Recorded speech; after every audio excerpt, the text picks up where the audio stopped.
Yo, YouTube, what is going on? AJ here, back at it again with another video. And in today's video, guys, we have a little bit of interesting video for you guys.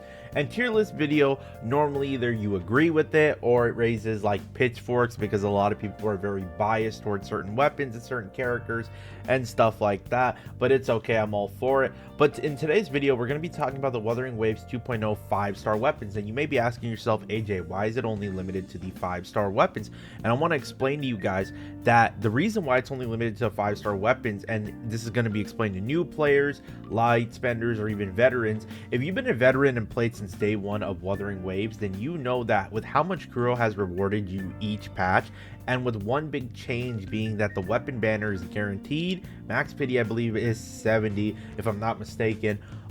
You basically aren't playing any more 50-50s anymore. You're guaranteed the weapon. You can acquire any limited 5-star weapon as long as you've saved, on top of the fact that one huge thing that Kuro Games and Wuthering Waves has done that the Hoyo model has not done. And the reason why I'm comparing it to Hoyo model, because the Wuthering Waves is compared to Genshin Impact a lot and their weapon system, and utilizing it in the end game. In the end game, you can utilize any one of these limited 5-star weapons on any of your characters, meaning let's say you did one side of the tower and you're using a broad blade user and you have two broad blade characters.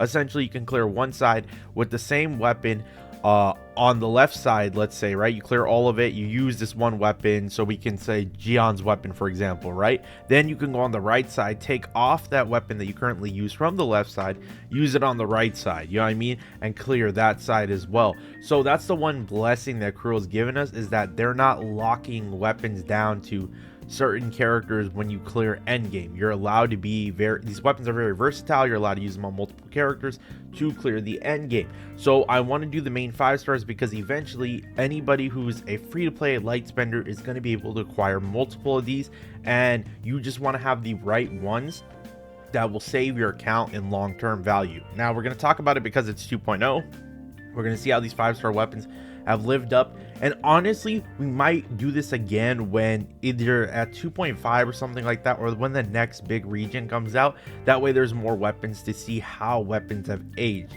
But let's start off. I don't want to waste anybody's time and make this too long.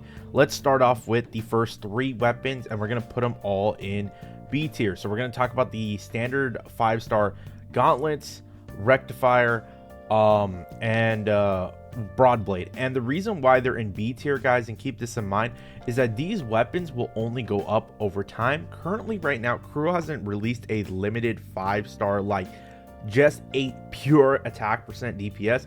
I feel like we're still on the trend of crit rate, crit damage, and that's okay. I still think we will be for a little while, but eventually I do think Kuro is going to experiment with other stats where characters are going to scale with other stats, including DPS.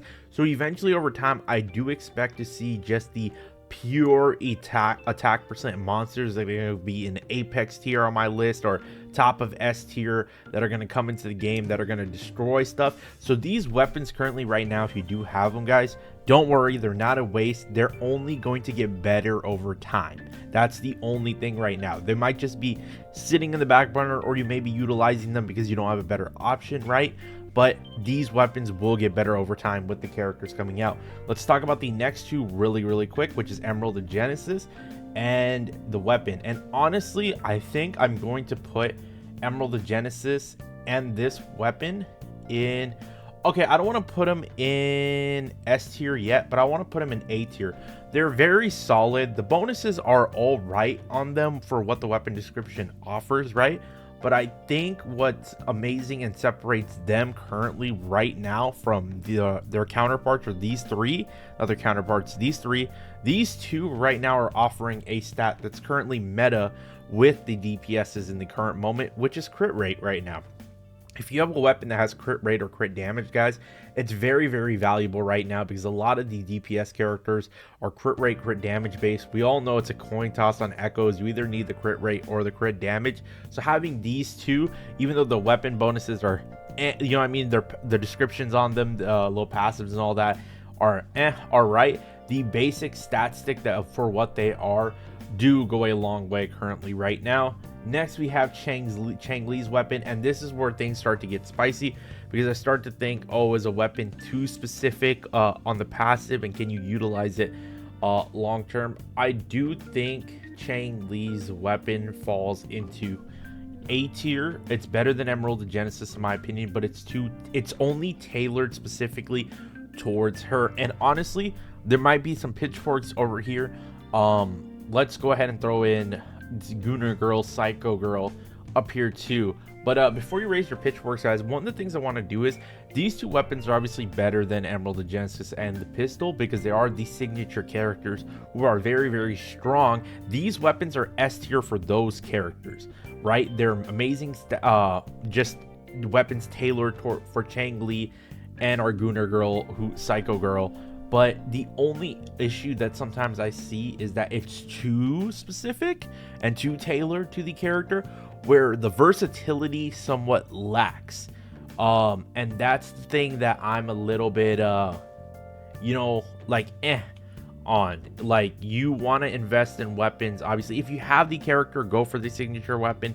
If you don't have the Astrites, or you're tight on Astrites, then there are other options, you know what I mean, if you're saving for like another character. So I think these are phenomenal S tier weapons on the character. I just think that the current moment, though, they're too specific. And that's the same thing we can say with Jian, because Jian, even though he has one of the best broad blades in the game and he gives crit damage and stuff like that, the heavy attack, he's the only broad blade that utilizes heavy attack as much as he does, you know what I mean? And it's kind of like, are we ever going to get another broad blade user that uses heavy attack? Who knows? Maybe Geshu Lin in the future if they decide to release him. That's the character I'm waiting on. But yeah, we can throw all three of these.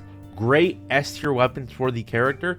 Just A tier though, because I think the versatility lacks a little bit. We can go with the next two weapons easy. Easy S tier. Easy S tier. Yin Lin and Zhejia's weapons are very, very phenomenal weapons. Now, String Master is the better of the two, and String Master honestly is probably going to be the best weapon on this tier list. I won't even lie to you guys. I think anybody you talk to, anybody you speak to will say, if you ask them what was the best limited 5-star weapon, most versatile, it would be probably String Master. String Master is not only phenomenal in Yin Lin, you can utilize it on Zhejia, as well as Encore. I'm sorry, guys. I was forgetting Encore because I've been using her in so long, even though she's amazing. But Zhejia's weapon kind of falls under the same thing. Phenomenal on her. She hits like a truck. You almost don't even need energy regen. You could build her like a full, like, just stat stuff in her with crit rate, crit damage, all this other stuff, right? Without energy regen, just make her hit like a truck. Same rules kind of apply to Zhejia's weapon. Actually, I think Zhejia's weapon is a little bit underrated from the community at times, because of the fact of not only is it phenomenal on her, but if you didn't have Yin Lin's weapon, you could still use this weapon on Yin Lin and Encore herself. It's just that the better of the two is String Master, and String Master did come first. So if you were here since day one, honestly, having this weapon saved you actually a lot of pulls on this character. So yeah, definitely both are phenomenal weapons. Jin C's will go into S tier. Monster on her. Anybody can utilize the intro skill part of that passive description, right, and get a bonus for their resonant skill damage and stuff like that. Definitely, I would say just slightly better than Jian's weapon. And it also really depends, guys, on what your luck is, to be honest, too. Is it rolling? Are your echoes rolling more crit damage? Your echoes rolling more crit rate? I feel like either or could, you know what I mean? Like, you go either or and do all that stuff. Just really depends what you need at the current moment. But I also do think that there's part of Jin C's kit and passive that you can still utilize versus, you know, heavy attack, which is so niche for broad blade users. Zhang Liao's gauntlet, phenomenal. I think it is phenomenal. It's S tier. You can utilize this on Zhang Liao. You can utilize this on Jian Xin. You can utilize this on everybody's favorite. Obviously, the character that makes everybody the most mad is dude, Lin Yin or Lin Yang, sorry, not Lin Yin, Lin Yang. Dude, I said this before, man. Zhang Liao's weapon, it's a powerhouse weapon, and it has a lot of versatility. For those two other characters, if you still like using those two other characters, right, then I'm all for it. It's simple, it's S tier. Shorekeeper's weapon, definitely S tier right now. I feel like this could have been rated higher. The only reason I didn't go higher on this is because I think a lot of people pulled for Shorekeeper and her weapon, right? Honestly, we're still using Verena as well. You could definitely throw this on her, you know what I mean, as well. I definitely do think I would put, no, I think that's fine. I think it's fine. Definitely one of the best support weapons in the game at the current moment for healers and shielders and supports. I definitely am curious to see when they release future supports of this class, right, of the Rectifier class. I wonder if is Shorekeeper's weapon still going to hold that value, and I do think it will, because energy regen, getting your ult up, either healing, shielding, or whatever Kuro decides to do, I think is always going to be valuable. Now to finish off, Carlotta's weapon. Where do I think Carlotta's weapon ranks? At the current moment in time, my honest opinion with Carlotta's weapon is, honestly, I think actually we can put Carlotta's weapon just a little bit higher for sure. I think that a lot of people can actually, well, actually, you know what? Here, I think a lot of people can actually utilize, as far as weapons go too, when we get more gun DPSs in the future. I think a lot of people who pull this weapon are going to be glad that they did, because a lot of people that are characters that can come out in the future for WUA that are gun DPSs and stuff like that, or maybe even gun sub DPSs that are going to come into the game if they do, Kuro does do that, is utilize the resonance skill bonus. Honestly, if you read the weapon description and when of Carlotta's, when she, you know, she pops the ultimate and they get a big chunk of this resonance skill bonus right there, a lot of gun users probably are going to be able to utilize that, and it probably is one of the most versatile weapons in the game. Honestly, I'll do it one more time. I'll move it just right there.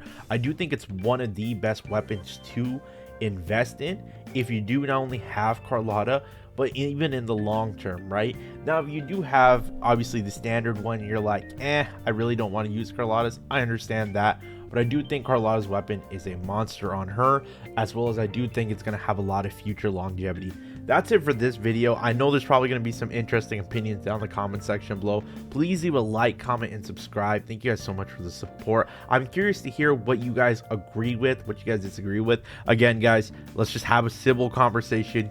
Don't pitchfork me for certain takes, you know what I mean, that I have.